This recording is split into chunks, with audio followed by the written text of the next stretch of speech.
United States Army Air Force is off for Berlin. Bucking a 70-mile-an-hour headwind, our flying forts hit temperatures ranging as low as 58 below zero as it bombs away over the German capital.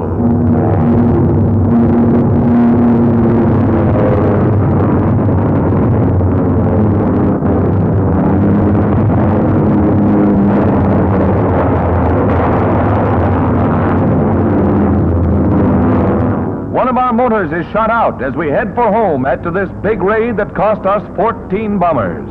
That channel is a welcome sight. Air Force pictures show how flares are used to signal which forts have wounded crewmen aboard and to send medical ground crews into action. They'll be ready with first aid and blood plasma.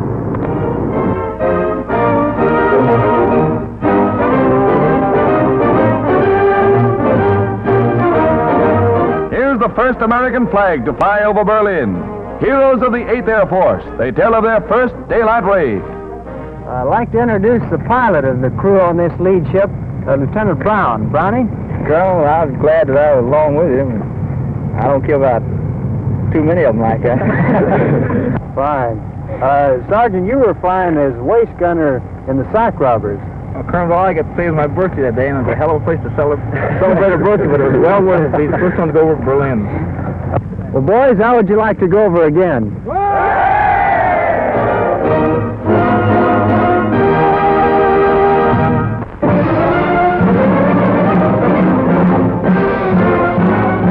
German prisoners of war in a northern Michigan camp take to their daily chores with a will, as the Signal Corps pictures show.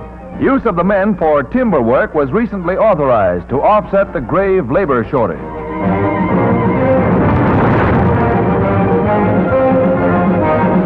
Many of these men are expert shoemakers. Prisoners receive 80 cents a day. They may save it or spend it at the prison canteen.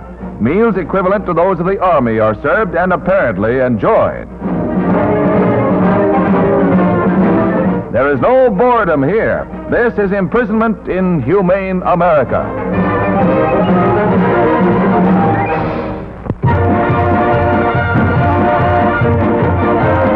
Brazilian fishermen find good fishing off their coast that pays better returns than the finny variety.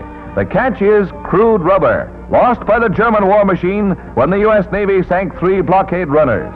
The German ships were bound from the Dutch East Indies with their vital cargoes when caught and sunk. Since then, fishermen have salvaged from 10 to 20 tons a day. Hitler's loss will help keep our war machines rolling.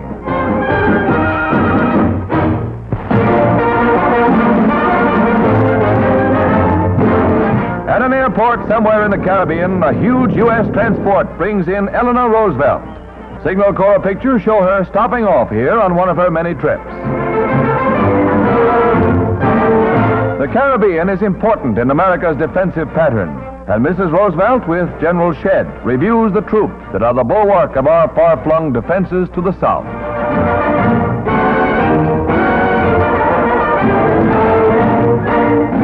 A new Australian destroyer is being christened today by Mrs. Douglas MacArthur. Named the Bataan in tribute to these gallant men of General MacArthur's who fought the Japs to the very end, she will bear an honored name.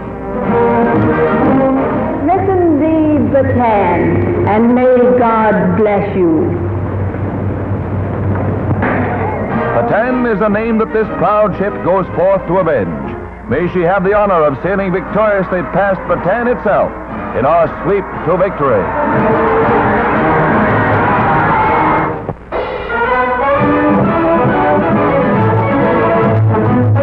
A task force raids the Saipan-Tinian Islands in the Marianas Group. Jap planes attack.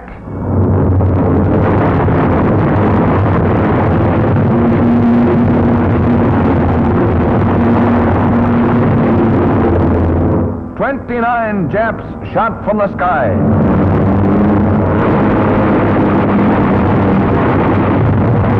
Altogether, including those wrecked on the ground, we accounted for 135 Jap planes.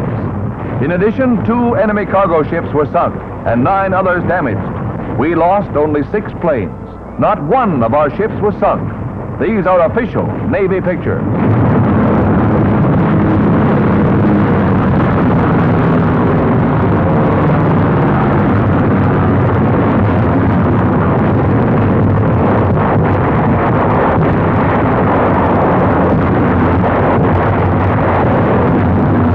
That Navy didn't turn up, as usual, even though the enemy detected our approach well in advance.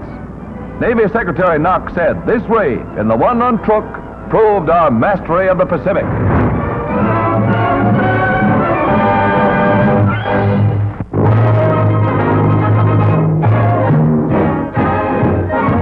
The great harp drips with rain, but it takes more than water to dampen the Irish come St. Patrick's Day in the morning.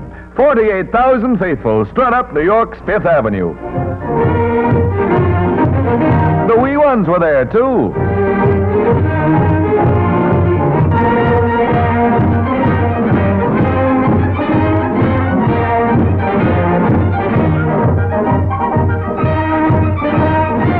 Mayor LaGuardia was invited.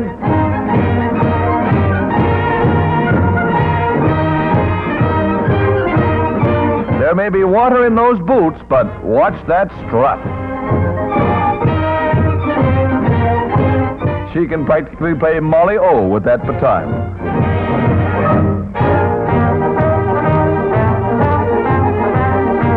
Sure, and it's a long parade with many of the fighting Irish missing. Today they're fighting on nearly every Allied front. May St. Patrick be with them.